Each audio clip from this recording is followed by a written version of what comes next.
Live from the Preston Highway Studios, it's 24-hour Purple People. And now here's your host, John Harper. Well, hello, greetings, good evening. My name is John Harper. We are 24-hour Purple People. Welcome to the program. I'm absolutely thrilled to have you along for the ride today as we are all set to talk all things Louisville City, Racing Lou, and a whole lot more. We have a Racing Lou match in less than an hour.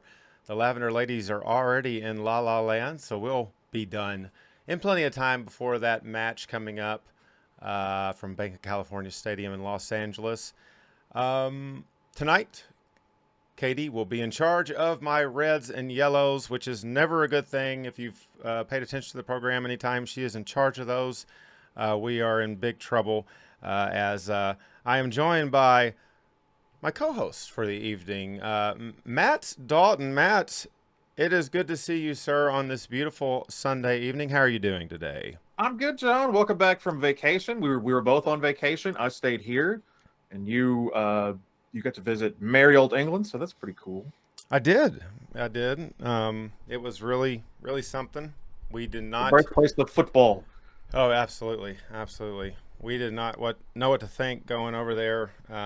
Of course, planned the vacation out a long time in advance, and then Her Majesty the Queen passed away, so we were a little freaked out. But humbled to be there in a historic time. But yeah, that was really something. But I'm glad to be back in the good old US of A, and glad to be back with you and all of you out there. We appreciate the support as always. Don't forget to join us on the live chat if you'd like to chime in during tonight's episode. We would love to hear from you. Plenty of fun topics to cover, so we might as well get started with a not so fun topic, Matt. Friday evening, Lynn Family Stadium, number 1 versus number 2. Once again, the boys in purple were 3-0 going into this match, and Memphis hands us our first defeat in the 1 versus 2 battles this season. Only the second time the area code FC has defeated us, Matt. Coach Cruz, before the game, warned this is going to be a chippy game, talked about these players on Memphis, and hey, we've seen it before. The previous match was a little dicey at times, cards for both teams, and just lots to cover on this one. So first off, shout out to the schedule makers, because I'm very glad I've got some distance from this game to record my thoughts. If we recorded yesterday, this segment would probably have had 100% more gloom, 50% more doom, but I've got a little perspective now, a little more. So we're looking at like 75% gloom, really. 4 times this year, as you mentioned, John, we've been tasked with defending our top spot on the table against the number 2 team, which may be some kind of record. I don't know. We've passed that test 3 times so far, and I can't exactly fault Los Morados for a 75% success rate. But really, it wasn't that they lost. It's the way that they did it. Why, why would they put us through Mkasana miracle flashbacks this close to the playoffs, losing at the death? We've dropped points in 5 of our last 7. So if I already wasn't worried about how we've been trending heading into the postseason, this is psychological trauma, all right? This is – my mood stabilizers were working hard this game, all right? And while everything that did happen at the death kind of understandably overshadowed basically everything else about this game, I think it was pretty even for the most part. I think we were slightly outplayed by 901. I have to give them the edge. They didn't have many chances in the first half, and they ceded us a 58% possession, but they absorbed all of our pressure, and they played some really good one-on-one defense in their own half. And then they really opened things up in the second half, which is something that we've really been able to hang our hat on this year. What ultimately doomed us, though, was we played a 60-minute football game when we needed to play a 90-minute football game, right? Really a 95-minute football game. Mm-hmm. Wilson Harris scored the go-ahead goal in the 47th after a deflection landed the ball right at his feet, and he was streaking into the box. But after that, we took our foot off the gas. You just can't do that against a team like Memphis, right? They've got too many good proven goal scorers, and they're too good on the net, too good around the net, rather. But all the stuff that happened during the run of play, that's not important. Who cares about that? That's not what people want to hear about, right? Let's talk about these extracurriculars, all right? I jotted down some notes at halftime, and here I wrote, refs letting them play for better or for worse, could break down in the second half, but seems like they still have control of the game. What a fool A fool I was. We had Yes. 2 slaps in this game, right? We had 3 yellow cards. We had 1 flying corner flag. And as a result, I'm assuming we're going to be without Tyler Gibson for the remainder of the regular season. And he's a guy we just cannot replace, honestly, on this squad. And on the one hand, in this metaphor, that hand is swollen, so it's much bigger and more important. We have to control ourselves, right? Have to. No excuses. But on the other hand, the refs, I think, to a certain extent, kind of let things get to this point, right? Yes. It's a fine line you have to walk to be able to call a game like this. It's one that was going to be chippy, according to Danny. But I think the head ref stumbled mightily here. And I think that he allowed it to escalate to this point, which is, I mean, not good for either sides. Everybody's looking. Goodrum's out. Buckmaster's going to be out of game. And I'm assuming Tyler Gibson, I mean, he slapped a guy in the face. I mean, it wasn't a hard slap, but he's probably going to be out for at least 3, I would assume. It wasn't a hard slap, and it was quite a big sell as well. I mean, it was. Oh, yeah, he flopped. I mean, that was pretty bad. That was a pretty bad sell. I mean, the corner kick, the corner flag kick heard around the world there. That was a little on the frightening side. I was actually up on the capo stand when that happened. I took a brief look to the left, saw the flag flying. Luckily, the flag landed at somewhat of a horizontal angle as it flew into the stands. Look, So it actually got in the stands, right? Like it made it Oh, into... yeah, it was fifth Okay. row up at least. Into an area that I believe there were some empty seats right there and kind of landed right at the waist of somebody who then got it and I thought was going to wave it around. But What's what I would have done? oh, I would have too, man. I was like, please wave that flag. Just keep, and I think the rule is you get to keep the flag, right? As far as I'm aware, yeah. I think you get so. to keep that flag. You got to throw the balls back, but you get to keep the flags. But I looked at so Katie didn't see it, and I kind of turned to Katie and I said, "Oh, that's not good. That's not good." And then you look up at the thousands of people screaming their ears off or heads off, and my ears are bleeding. I'm like, okay. It kind of sucks being a capo sometime because you don't see every little bit of. I didn't see the offside called, missed twice, even to set up that corner. There was, and it was. I think, the referee did lose control going into. Things were getting chippy, and they just continued to go in that direction. The side judges, the sideline ref, had called a pretty decent game, but just missed some huge calls there. And There were some very close offsides for both teams in this game. absolutely. But I think all that being said, we did not play the type of game that I think we know we're capable of playing. 100%. Reading some of the press releases and stuff like that, PDP, he took a lot of the blame for the intensity and what this game meant and what we should have done and what we didn't do. And, I'm glad he stepped up. The whole team needs to have a little bit of a wake-up call. This was a very important match. We've had, like we said, this is the 4th time we've played that second-place team, and we've delivered on every occasion except Friday evening. But for this time, there was a lot on the line. A home field advantage. We've got at least one Bye week. Right, that bye week now is the precious one. We know we're going to host a playoff game, but we've got to finish strong this season. If you look at the remaining schedule for these teams, you've got Memphis playing. They're at Miami. They host Rio Grande, which we will see very soon. They also host the Red Bull 2, and then they're out at Tulsa. So I mean, they got 4 games in hand and not that tough of a schedule ahead. Rio Grande, we'll talk about, can be a pretty strong team at times, and we know what Miami's capable of. But nevertheless, we can't be looking at that. And I think I tweeted something to the next time we're going to kick more than a corner flag at you. The war is on between these clubs, and we're not going to see them again until possibly the playoffs. The war is on in the individual clubs. Does that make sense? Yes, absolutely. I texted you the day after this game. I said, I hope we see these guys in the Eastern Conference Finals. Yeah. I hope this is our finals. I want to see these guys again. in the playoffs because we have to redeem ourselves from this game in order to lift that belt, right? Put that strap on. We have to beat this team, in my opinion. Yeah, no, and we talked about when we went down there to O'Reilly Auto Parts Stadium, it's AutoZone. That joke, it didn't get over when we were actually previewing that match, but I thought maybe it'd help here. No, just keep it up. Yeah, no, I should keep it up. Oh, I've received a yellow card. But we talked about it. This is a strong team.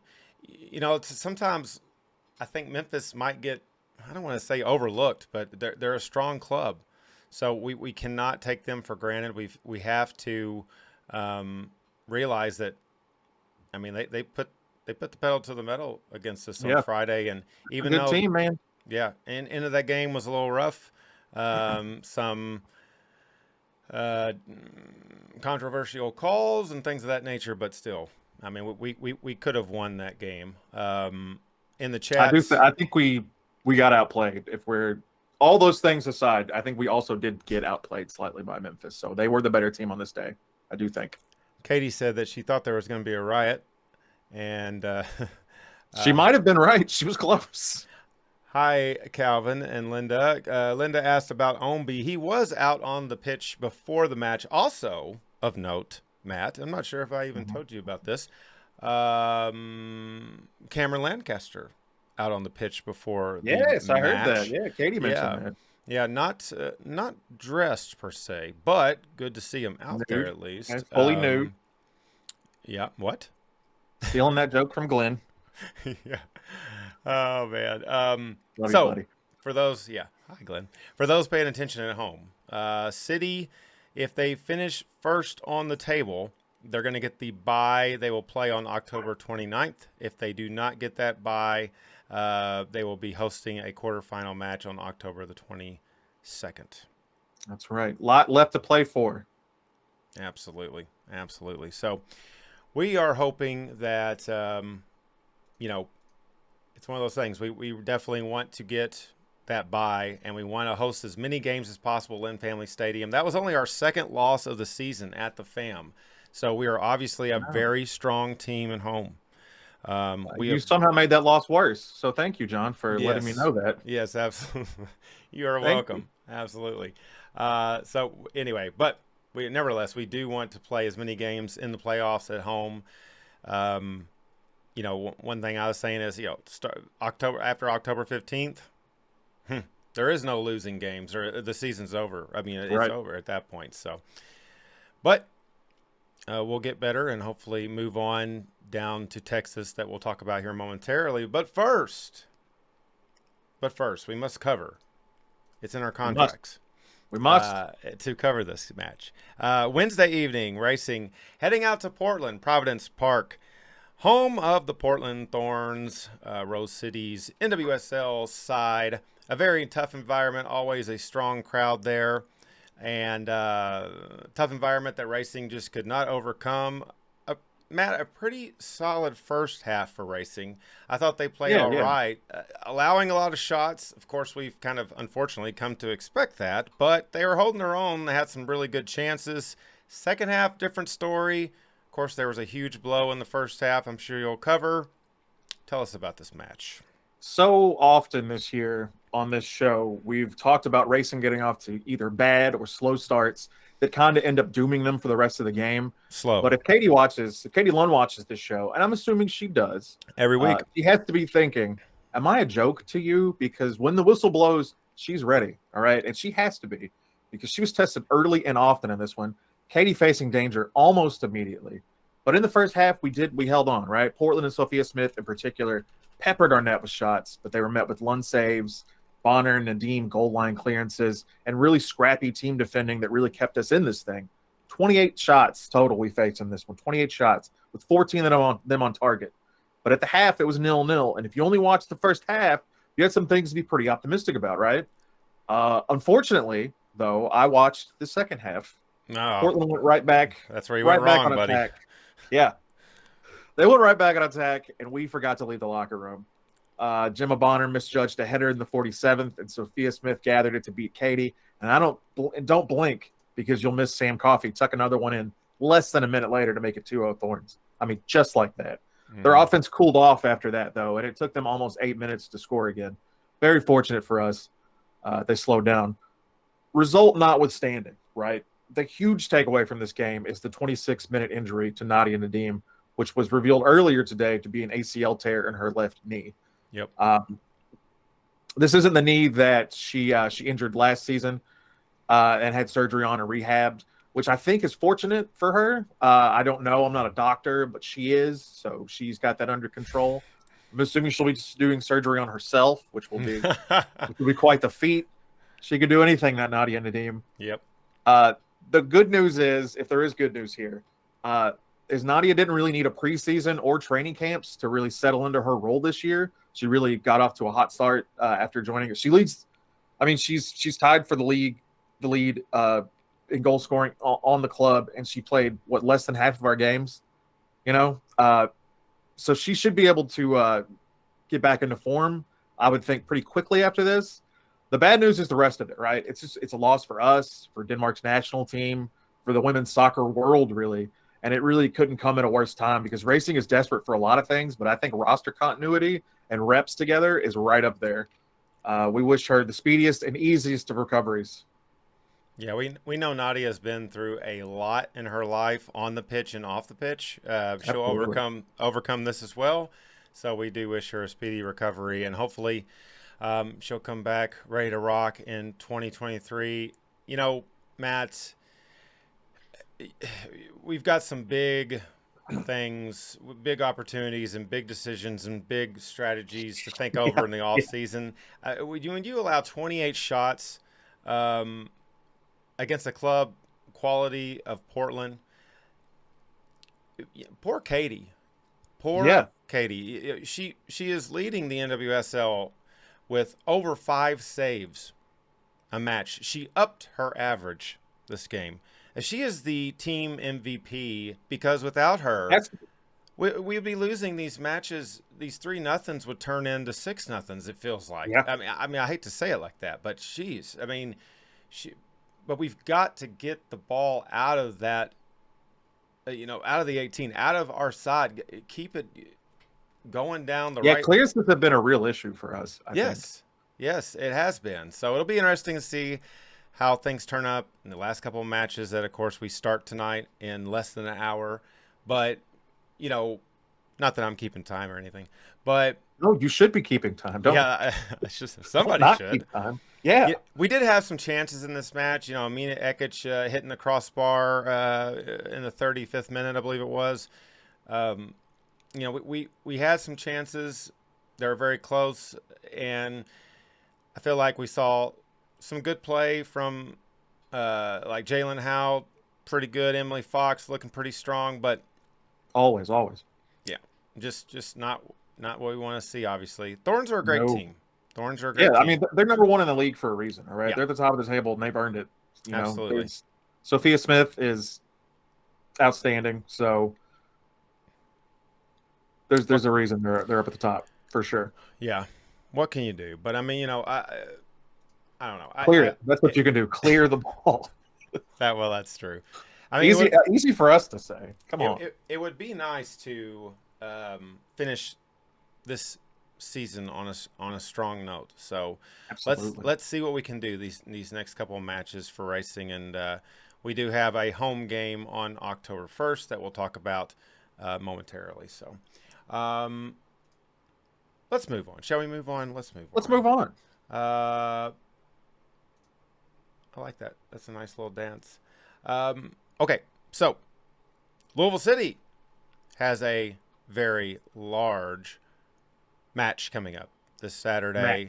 Match. Now, why I say it's a large match is because it's down in a large state, Texas.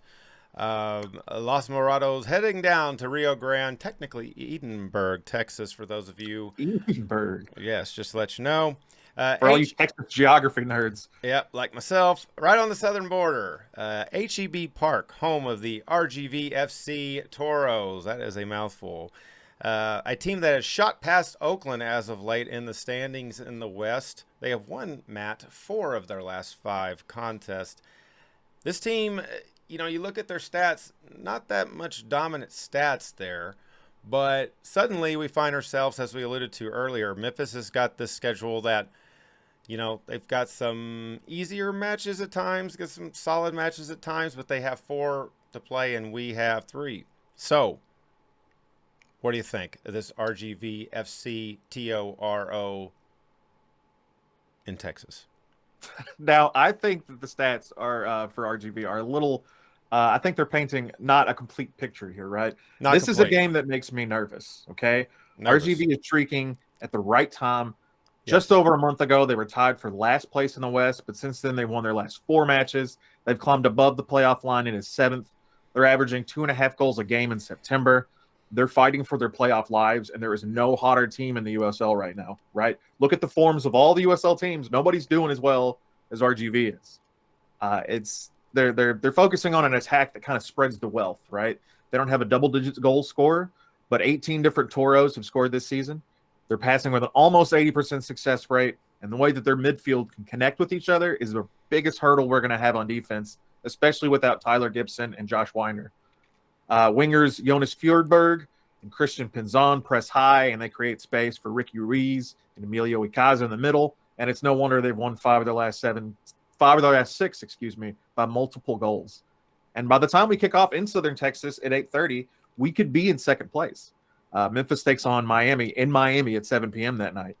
So if all the slaps and flag kicks and red cards weren't enough to get us going, maybe seeing a 2 next to our name will be. With just 3 games left in the regular season, I hope something does, that Memphis game did a lot to us. I just hope it lit a fire under us is one of the things that it did. I believe it did. I believe. I'm going to be optimistic and agree with you. I'm going to be optimistic here. Yeah, well, you should be. You should agree with me always. But, no, that's the thing. One of the first things that I said after that match is we're mad. We're mad now. So you've pissed us off. Purple is pissed. Violet is blue or whatever. That doesn't make any sense, does it? But, yeah. You said it anyway. Yeah, absolutely, I did. This team, like you said, is on a hot streak, and they have played very solid as of late. It's a scary team in that aspect, and they've had some matches as of late that have been very strong wins, beating Colorado Springs at Colorado. Now, one thing that is interesting about RGV, they are, if you break the table down and you separate it, home and away. You following me on that one? Home and away? Okay. Are the viewers following me? Okay, they said yes. So on the road, I should say, they are 3rd place on the table in the West. At home, they are 11th. One of the rare occurrences that a team is way worse on their home pitch. HEB Park, surprisingly, is not a AAA baseball stadium. It's actually a legit soccer pitch. It's very nice. It's named after a grocery brand that has 420 locations across Texas and Mexico. These are the kind of things. These are the kind of things that I research about teams. But when you look at this team, though, like I said, they do have a lot to play for. Where they're at on the table is thin ice land, right? Yeah, so, they're fighting for their lives, man. Absolutely. It's like put up or shut up time. Every second counts for them. And all of a sudden for us, it counts in a different way. It's nice to be in the position that we're cruising into the playoffs, no pun intended, but we want to solidify that home field advantage. As many games as possible at home, and getting that first place spot is very, very important. For RGV, it's very important to just make sure they make the playoffs. So interesting how that works. Very important matches for both clubs. So hopefully it'll be a win for Louisville City. I do believe. Go ahead, Matt.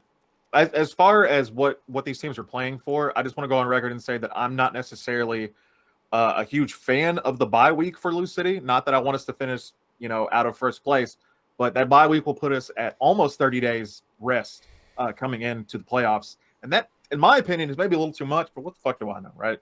But that home field advantage, I want that. I want that all through the playoffs. You know a lot. Don't downgrade yourself. Oh, thank you. And here's a yellow card.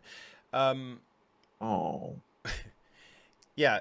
No, I know what you mean. You know, that happens a lot in a lot of professional sports. You know, you look great teams that make it to the playoffs, coasting to the playoffs in the current like MLB, the way that their postseason is scheduled.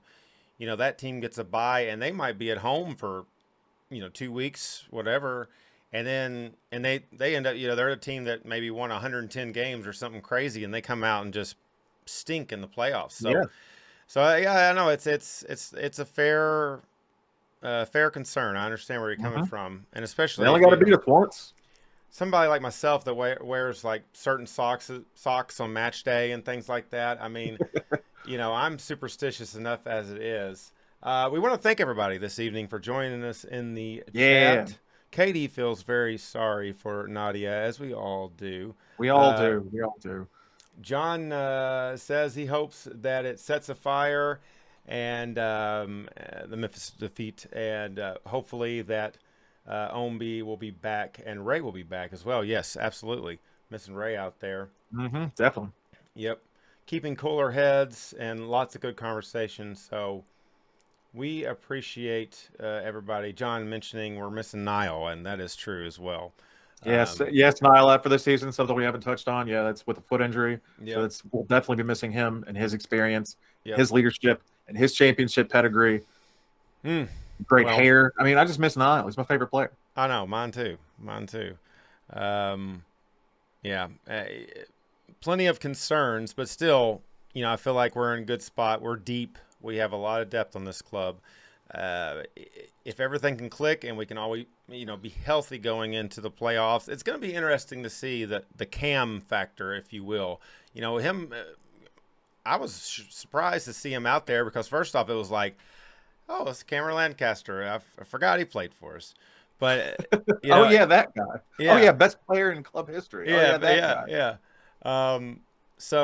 But that just tells you how much depth we have. We've been keeping this first place position for quite a while, and we've been doing it without him for a lot of that time. So even though he did make the Price is Right video, that was just kind of me hoping that he was going to come back sooner. But trying to urge him back, I get it. Yeah, I was like, I think we'll see him in the playoffs. Cameron Lancaster, come on down. A little hoarse from the game.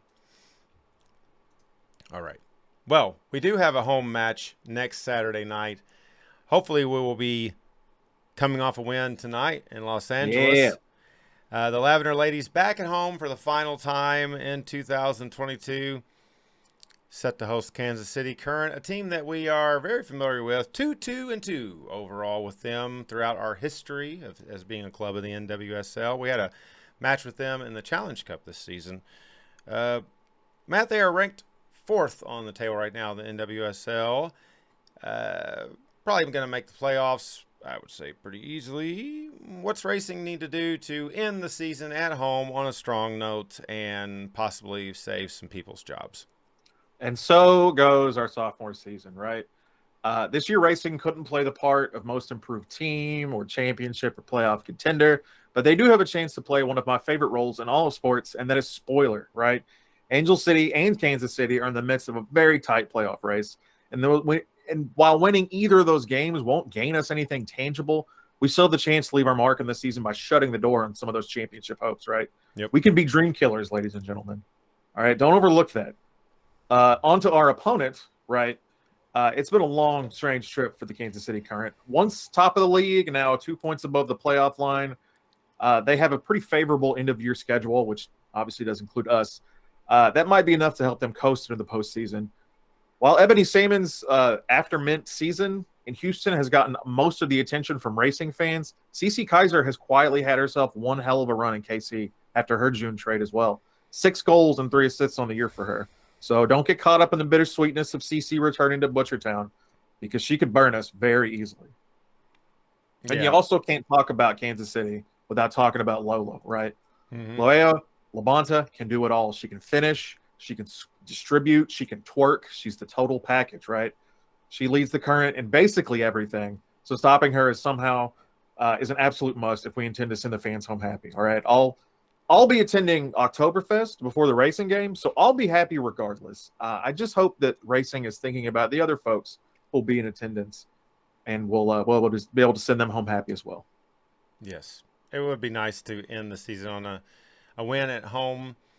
Kansas City has been pretty solid all year. They haven't really gotten too high, gotten too low. They've stuck in there. They've had some big wins here or there.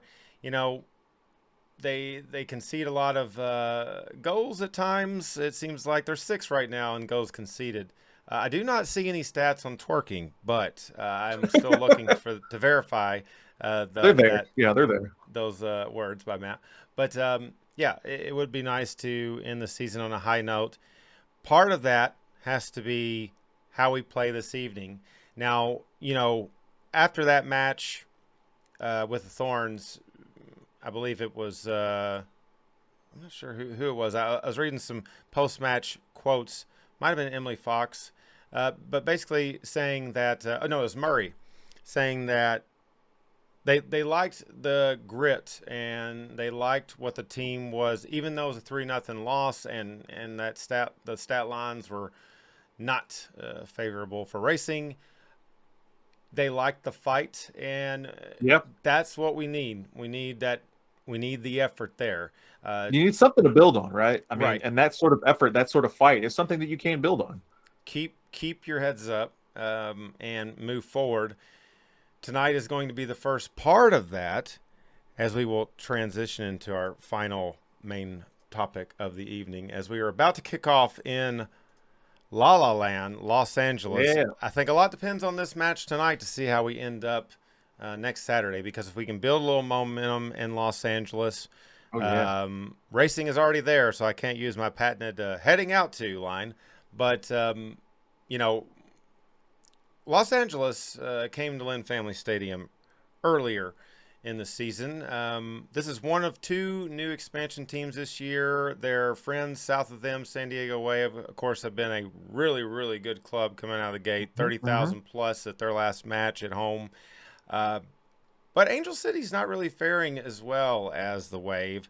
Bank of California Stadium, home of Angel City, and is always a huge crowd. And this is a must-win right now for them. Not a good situation for Racing to be in, obviously, against a team that is fighting for that playoff hope. They're very motivated. So our first ever trip to LA, right? Our first ever trip to LA on our last trip of the season kicks off in just a few minutes, right? We're going to be without Wang Shuang, ZZ Wine, and Dr. Nadim for this one. And I've got the lineup here. They just posted that. So it's look like we're looking at Chidiac, Davis, and McDonald playing up top. Howell, DeMello, and Malay in the midfield. And our back line, we're looking at Fox, Murray, Bonner, and Lester starting on that back line. Angel City hasn't recorded a clean sheet since August 14th. And normally here in this situation, you could count on at least a goal from Nadia. But in her stead, we need somebody else to step up. I'm hoping it's J-Mac. Probably will be. In our last match against Angel City, both Nadia and Gemma Bonner scored in that 3-2 loss. Savannah McCaskill also scored in that game, and she's netted 6 on the year for Angel City, making her their leading scorer. Stop me if you've heard that one before. Former Racing players going on to lead their teams in scoring. Wow. Anyway, we've built the lead. Angel City win their last 2 games. They're going to clinch a playoff spot regardless of other outcomes, right? So they control their own destiny here. So you better believe they want all 3 of those points. And as far as racing goes, we have to figure out what's going to motivate us, right? With no playoffs looming and our leading scorer done for the year, what's Coach Kim going to do to get these players amped heading out of the locker room? 2 wins to end the season. We can finish a point above last year's point total. So that's something, right? It's not the solace that I think the fan base necessarily needs, but it's something. The question I have is Bjorkgren playing for his job at this point? I think he's been given an awful lot of leeway from the front office, but you wouldn't think any more blowout losses or to end the year are really going to endear him much for a return next year. Honestly, even a good effort and a loss would go a long way to show us that Kim hasn't out and out given up on this gig, you know. these last 2 games can't make an impact for us on the table, but they may have a big impact in the future of the club. Yeah. No, I totally agree with that. It would be nice to end up a point higher than last season, but we can't have the expectation that it's okay to continue to go in that direction of every year having a point more than the last. I mean, yeah, that's not a recipe for success, man. No, it's not. That's not how it works. You talked about motivation. I think we do have to dig deep for motivation, and not only does the team, but I know it's hard to really be diehard for a team that's struggled as much as they have, but as supporters of this club, as fans of this club, let's continue to be behind them and tune in tonight if you can. There might be a little bad blood. This might be something you can use for motivation. If you do recall, after that match, we did have some Los Angeles Angel City.org supporters at the FAM that evening who had a banner. Oh, yeah, I remember the banner debacle. Yeah, I remember that. The banner debacle somehow ended up under the ass of a racing supporter that caused some Twitter controversy, and We've all ended up under the ass of a racing supporter at one point or another, all right? All of us. Maybe you have, buddy. I'm not. I don't think I have. Oh. But that might be a little bit. NWSL Twitter is going to NWSL Twitter regardless. So but that made me think, with Savannah going out there and Tobin Heath and all that and Los Angeles, and I don't like traffic. So this is my least favorite team in the NWSL. I'm saying it right here for the world to hear. The ratings are going to go through the roof. John Harper hates Angel City. You got it? I hate you, Angel City. And, I think the biggest problem with the NWSL right now is when you take a banner. By the way, that banner was a Tobin Heath or something. Thank you for Tobin Heath or something. These supporters were hanging out with the racing supporters and were being very friendly. And the banner was given as a fun thing, and haha, and they took a picture, and then it blew up, right? And everybody, whatever, the NWSL Twitter. So what I'm going to say is use that as motivation, and I think it's okay. I want that in the NWSL. I want our supporters taking their banners and wiping their asses with it, because we have to treat the NWSL like we would USL or any other freaking sport. Like, it makes me I get so angry about people that are like, you can't do this because it's women's soccer. No, that's the opposite of what it should be. It should be you treat it the same freaking way because you love your club. It never, at the end of the day, it's not like we're having fun with it, right? It's not like we're freaking crazy. It's all in good fun, yeah. But it's like, support them and do what you want and have fun and love racing and go out and do it and whatever, and quit being so freaking. All right, you say something. Don't say it, John. I know what you're gonna say. Don't say it. I actually don't know what you're gonna say. How do we want to end this? I hate Angel City. Did I mention that I hate them? Now, I will say I kind of like the Dodgers, but Angel City and LAFC, I do like LAFC. What about Ohtani? You like Ohtani, right? Everybody likes Ohtani. No, he plays for the Angels, Matt. Don't make me red card you twice in one show. Anaheim is so close. It is close, about an hour north.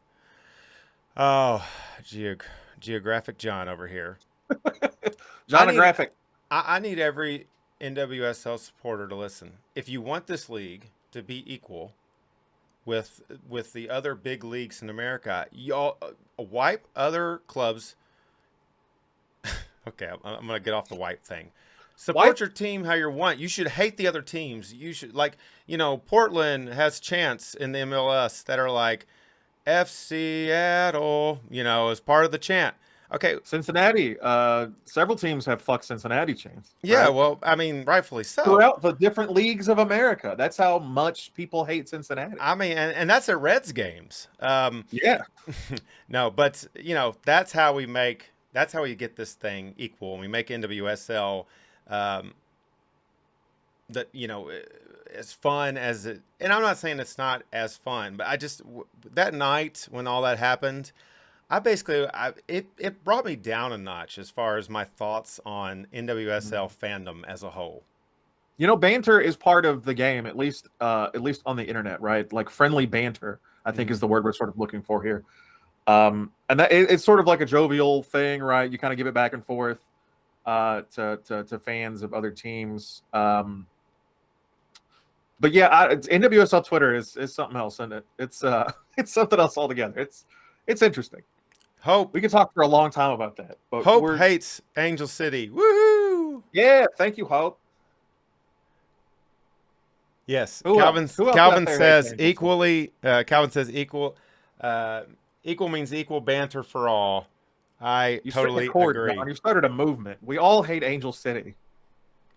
Yeah, we all hate the Angels. Oh, that kind of sounds weird. We all hate Angel City FC. You're the chant writer, not that's me. a good chant. Well, Yeah, you should thank be a you very capo. much. Capos come up with no, great chants like that all the time. I should not be a CAFO. We want to thank you for watching. We tried to time this the best we could. We allowed you. We're going to have 15 minutes here before racing starts, so you can go get your nachos, maybe a beer or two. Enjoy this Sunday evening.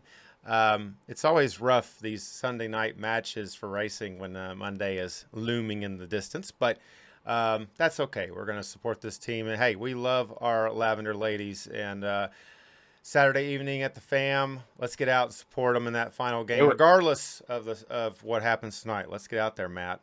We love our Lavender ladies like we hate Los Angelinos. We hate them. Oh, that's great. I tell you what we don't hate is you. We love you guys. We appreciate the support. Thanks for bearing with us as I was on More Like Angel Shitty. Woo! Hey! Got him. We appreciate all the support and love, and thanks for joining us in the chat today. Don't forget, we have a Facebook, Twitter, and all that good stuff. We're even on Instagram. We do not know how to work it, and I do say that every episode, but on a Friday evening, I tried to make a story and failed. So we do not know how to run our Instagram. We haven't learned either. Okay, we're If doing you worse haven't- now. Yeah, if you haven't already, please hit that like button and subscribe to our channel. Hitting like does get us seen by more people on random YouTube type stuff. So we like to, join all the other YouTube type shows that cover USL type stuff and all that good stuff like that. So hitting like goes a long way, and we really appreciate that. Don't forget that we do have an audio form of the program that is usually dropping on Wednesdays. It just really depends on when I remember to send it to Matt. So be on the lookout for that on Spotify and wherever you get your podcast. And that's about all I've got this evening. We appreciate you joining us. Matt, do you have any closing thoughts this evening? Go racing. Run with us, baby. Let's get this win. We're pre-gaming right now. Let's do it. Let's get this win. More like Crap Bank of California Stadium. Yeah. Oh, man. For Matt Dalton, I'm John Harper. We will see you next time. We're our 24-hour Purple people. Don't scratch your head at me. That was a pretty good one. Yeah. I'm ending the show this time for 24-hour Purple people. I'm Matt Dalton, joined by John Harper. We'll see. John, you got to press the actual button. We'll see you next Sunday, folks. I don't have a sign-off. I've never thought I'd have to do this. Stay classy, Louisville.